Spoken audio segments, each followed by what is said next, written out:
Hi, Jessie Nebulous here.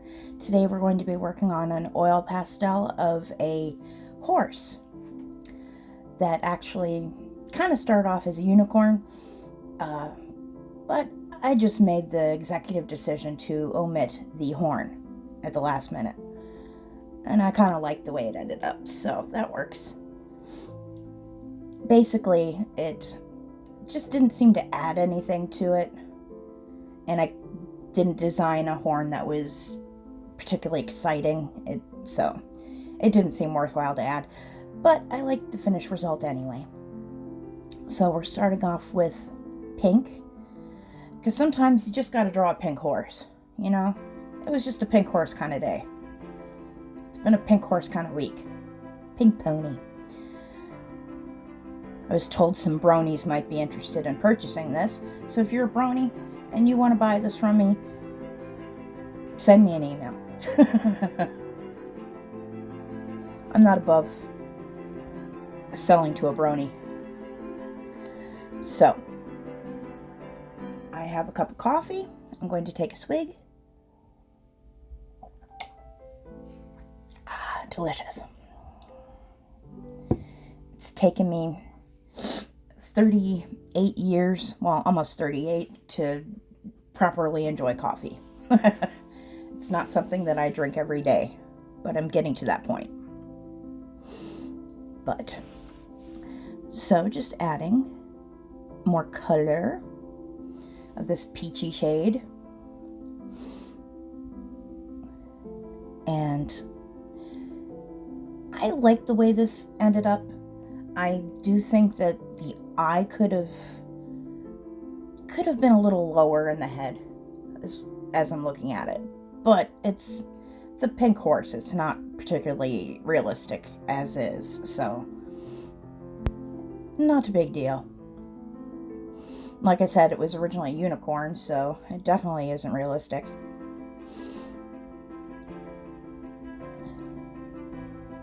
And as I'm going along, I'm removing bits of oil pastel. I don't know if a higher quality oil pastel would have less of that. I assume it would. I've never used one. I would like to actually, maybe once I get my financial situation straight, I would like to purchase some higher quality oil pastels. Check them out, because I'm really liking oil pastel. Because I like that you can get a lot done very quickly. And that's a nice change from colored pencil, because that's my main medium, but it takes forever to get anything done, which is difficult for videos. And I don't know if this comes across, but that's meant to be like a rim light. That green, that little line of green, is actually part of the horse's snout, muzzle, head, whatever that part of the head would be called. Guess it's the forehead to the muzzle, if that's what it's called on a horse. I realize I don't know much about horse anatomy. But I don't know if that rim light comes across. It might later as it progresses, but that's what it's intended to be. Is actually part of the head. Or the light is cast behind and adds a nice little splash of color. Because my reference had a really interesting rim light, and I really liked it, so I tried to replicate it. Don't know how successful I was. I think if I had made the rest of the drawing darker, it may have come across better, but as it was, I wasn't going to fill up the whole page with pigment. I don't have a whole lot of oil pastel left, to be honest. My favorite colors are getting down to the nubs, so I'm going to have to get some more soon. And I'm using Pentel Arts oil pastel. Decent for a cheapie. And I decided to go ahead and add the colored pencil to the eye, because it was blank and staring into my soul with those dead whiteness, and it was creeping me out. So, and I decided to go with green instead of the usual brown. Most horse eyes are brown that I've ever seen. Brown to black. But it's a pink horse, so we're going with green. because we can. Because we can.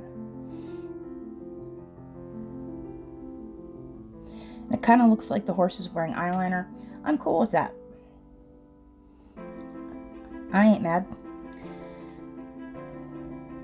So, getting rid of some of those bits, because those bits are everywhere. It's my least favorite thing about oil pastel, are those little bits.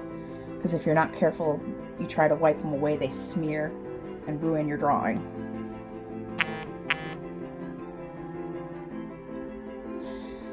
Apologies, someone just texted me.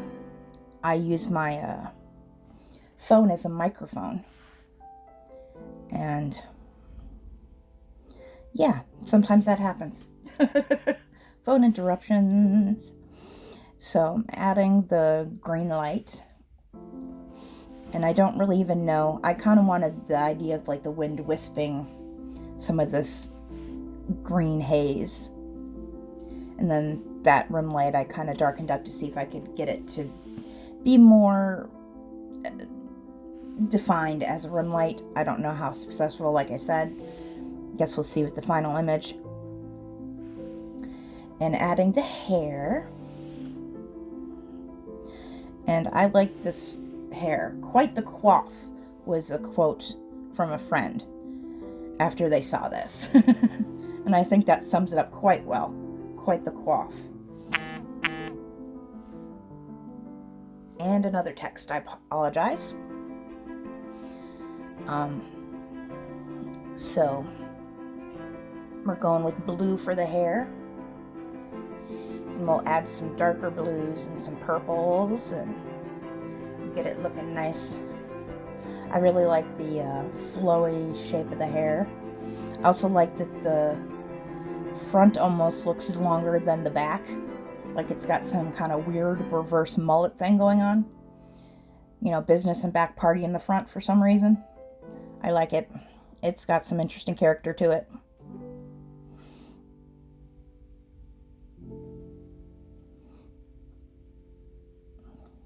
And I'm just blending out the hair. I definitely wanted a lot of shape and flow to it, and I think I did a pretty good job. I have a hard time with hair blowing, like in the wind, or however else you get hair to blow. Generally it's wind. But hair movement can be difficult to kind of maintain the hair look. I find it much easier to do hair that's just laying flat, but that's boring. So I'm trying to get in the habit of really getting movement to my hair when I do hair. So I'm adding a little bit of black to the shadowed areas. Just add a little more contrast. And like I said, it's not realistic, so you can get away with more black than you generally would if it were a realistic drawing. And I've heard that black is the death of color. I don't believe that. I like black. I think used judiciously and in small quantities, it can actually really make your drawings pop. Or paintings, whatever you're working on. As you can see, I don't use a whole lot. Just little touches here and there. Further defining shadowed areas. And